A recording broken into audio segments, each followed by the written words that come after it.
Aujourd'hui, 27 août, l'Église célèbre Sainte Monique, la mère de Saint Augustin. En ce jour, nous faisons mémoire d'une femme d'une patience et d'une foi exemplaire qui a marqué l'histoire de l'Église autant que son fils. Monique naît au IVe siècle, à Tagaste, en Afrique du Nord, dans une famille chrétienne. Très tôt, elle reçoit une éducation solide, marquée par la prière et l'attention aux pauvres. Elle est donnée en mariage à un païen nommé Patricius, un homme colérique et parfois brutal. Monique endure cette vie difficile sans se décourager, gardant toujours une patience et une douceur qui finiront par toucher son mari. Avant de mourir, Patricius demande lui-même le baptême, fruit de longues années de prières silencieuses de son épouse. Mais le plus grand combat de Monique fut pour son fils Augustin.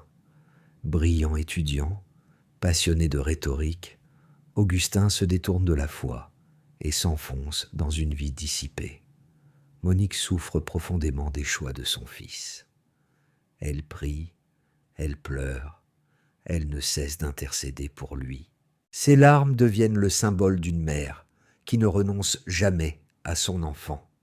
Saint Ambroise, l'évêque de Milan, dira un jour à Monique : « Le fils de tant de larmes ne peut pas se perdre. » Grâce à cette prière persévérante, Augustin finit par se convertir et recevoir le baptême à la nuit de Pâques 387 des mains de saint Ambroise.